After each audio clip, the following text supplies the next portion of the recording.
Pendidikan abad 21 harus dapat membekali peserta didik dengan keterampilan belajar dan berinovasi, keterampilan menggunakan dan memanfaatkan teknologi media informasi, dan kecakapan hidup untuk bekerja dan berkontribusi pada masyarakat. Keterampilan-keterampilan inilah yang dinamakan dengan konsep kecakapan hidup abad 21. Salah satu prasyarat untuk mewujudkan kecakapan hidup abad 21 adalah kemampuan literasi. Asesmen kompetensi minimum atau AKM dirancang untuk mengukur literasi membaca dan literasi matematika atau yang disebut numerasi.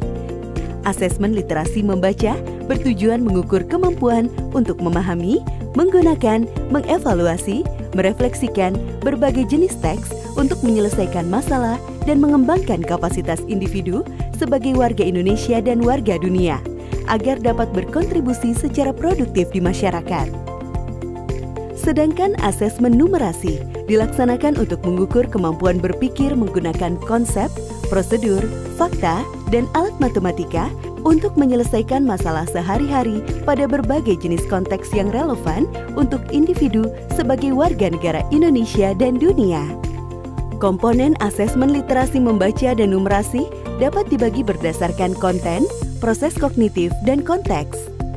Berdasarkan konten, asesmen literasi membaca mengujikan beragam teks yang bersifat informasi dan teks fiksi. Sementara asesmen numerasi mengujikan bilangan, geometri dan pengukuran, data dan ketidakpastian, serta aljabar. Berdasarkan proses kognitif dalam asesmen literasi membaca, murid diuji kompetensinya dalam hal menemukan informasi, menginterpretasi, dan mengintegrasikan isi teks, serta mengevaluasi dan merefleksikan isi teks dengan konteks lain di luar teks.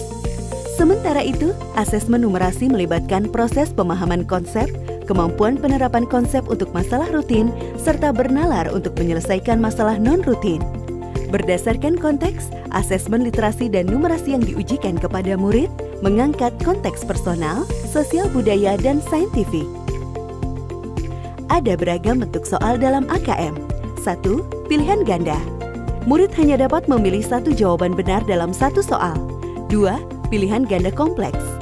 Murid dapat memilih lebih dari satu jawaban benar dalam satu soal. 3. Menjodohkan. Murid menjawab dengan cara menarik garis dari satu titik ke titik lainnya yang merupakan pasangan pertanyaan dengan jawabannya. 4. Isian singkat. Murid dapat menjawab berupa bilangan, kata untuk menyebutkan nama benda, tempat, atau jawaban pasti lainnya. 5. Uraian. Murid menjawab soal berupa kalimat-kalimat untuk menjelaskan jawabannya. Asesmen kompetensi minimum dilaksanakan berbasis komputer dan bersifat adaptif, sehingga pertanyaan yang disajikan bergantung pada kemampuan murid. Jika murid dapat menjawab benar, maka selanjutnya dapat diberikan soal yang lebih kompleks. Sebaliknya, jika murid menjawab salah, maka soal berikutnya adalah soal yang lebih sederhana. Peserta asesmen kompetensi minimum adalah seluruh satuan pendidikan, baik sekolah, madrasah, maupun satuan pendidikan kesetaraan. Tidak semua murid dapat mengikuti asesmen ini, karena peserta akan dipilih secara acak. Setiap peserta asesmen kompetensi minimum mengerjakan 4 jenis tes, yaitu tes literasi membaca, tes numerasi, survei karakter, dan survei lingkungan belajar. Peserta mengerjakan asesmen selama 2 hari.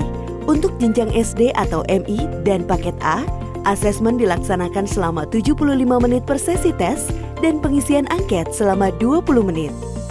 Untuk jenjang SMP atau MTS dan paket B, serta jenjang SMA atau MA, SMK dan paket C, asesmen dilaksanakan selama 90 menit per sesi tes dan pengisian angket selama 30 menit. Hasil asesmen nasional tidak ditujukan untuk individual murid.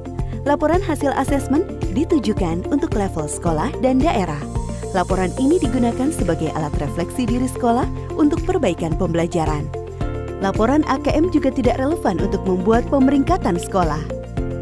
Dengan asesmen kompetensi minimum literasi dan numerasi, kita siapkan para penerus bangsa yang mampu menghadapi abad 21.